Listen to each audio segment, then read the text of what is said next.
ਅੱਜ ਫੇਰ ਇਸ ਕਮੀਨੇ ਨੇ ਚਾਚੇ ਦੀ ਜਾਨ ਬਚਾ ਲਈ ਏ। ਇਹ ਚਾਚੇ ਦਾ ਬੜਾ ਵਫਾਦਾਰ ਏ। ਜਿੰਨਾ ਚਿਰ ਚਾਚੇ ਦੇ ਨਾਲ ਏ ਨਾ, ਮੈਂ ਚਾਚੇ ਦਾ ਕੁਝ ਨਹੀਂ ਕਰ ਸਕਦਾ। ਇਹਦਾ ਕੁਝ ਕਰਨਾ ਹੀ ਪਵੇਗਾ।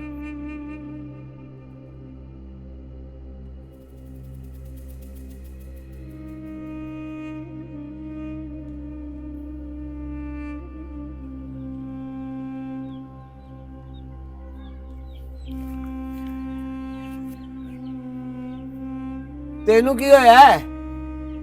ਇਹ ਸ਼ੋਰ ਕੈਸਾ ਸੀ?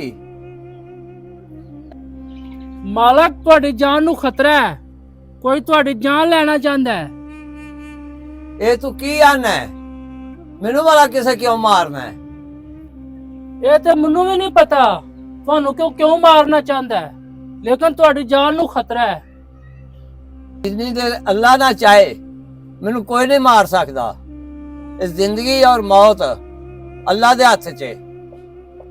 ਮਾਲਕ, ਫਿਰ ਵੀ ਤੁਸੀਂ ਇhtiyat ਕਰੋ। ਤੂੰ ਮੈਨੂੰ ਇਹ ਦੱਸ, ਜੇ ਕੰਮ ਮੈਂ ਤੈਨੂੰ ਆਖਿਆ ਸੀ ਉਹ ਖਤਮ ਹੋ ਗਿਆ? ਹਾਂ ਮਾਲਿਕ, ਮੁੱਕ ਗਿਆ। चल ठीक है, जा मोटर बंद कर दे।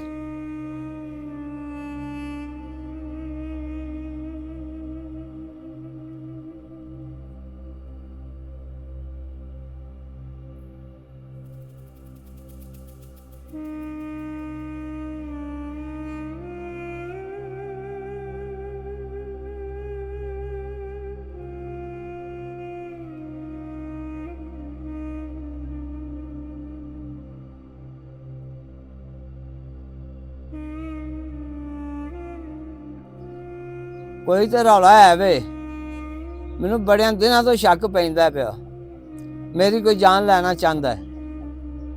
मुलाजम सच ही आंदा सी, वो झूठ नहीं सी बोलदा।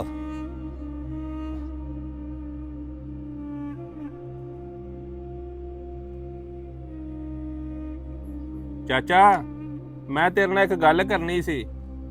की तू गल करनी सी? कर।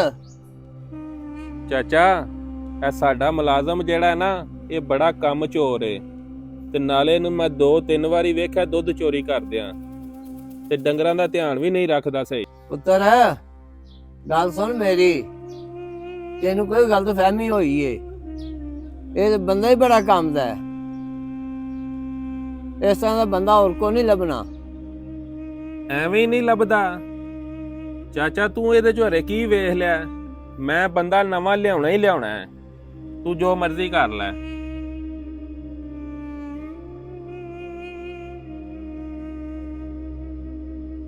ਪਤਾ ਨਹੀਂ ਇਹਨੂੰ ਇਸ ਬੰਦੇ ਤੋਂ ਕੀ ਮਸਲਾ ਹੈ, ਹੱਥ ਧੋ ਕੇ ਇਹਦੇ ਪਿੱਛੇ ਲੱਗ ਗਿਆ ਹੈ। ਮੈਨੂੰ ਤਾਂ ਦਾਲ 'ਚ ਕੋਈ ਕਾਲਾ ਕਾਲਾ ਲੱਗਦਾ ਹੈ। ਮੈਂ ਵੇਖਣਾ ਇਹ ਕਿਵੇਂ ਇੱਥੇ ਰਹਿੰਦਾ ਹੈ। ਜਿੰਨੀ ਦੇਰ ਤੱਕ ਇਹ ਇੱਥੇ ਵੇ, ਮੇਰਾ ਕੰਮ ਤੇ ਹੋ ਹੀ ਨਹੀਂ ਸਕਦਾ। ਇਹਦੀ ਛੁੱਟੀ ਕਰਾ ਕੇ ਬਾਅਦੋਂ ਮੈਂ ਚਾਚੇ ਦਾ ਵੀ ਕੰਮ ਮੁਕਾ ਦਿਆਂਗਾ, ਫਿਰ ਸਾਰੀ ਜ਼ਮੀਨ ਮੇਰੇ ਨਾਲ ਲੱਗ ਜਾਏਗੀ, ਮੈਂ ਕੱਲਾ ਯਸ਼ ਹੀ ਕਰਾਂਗਾ।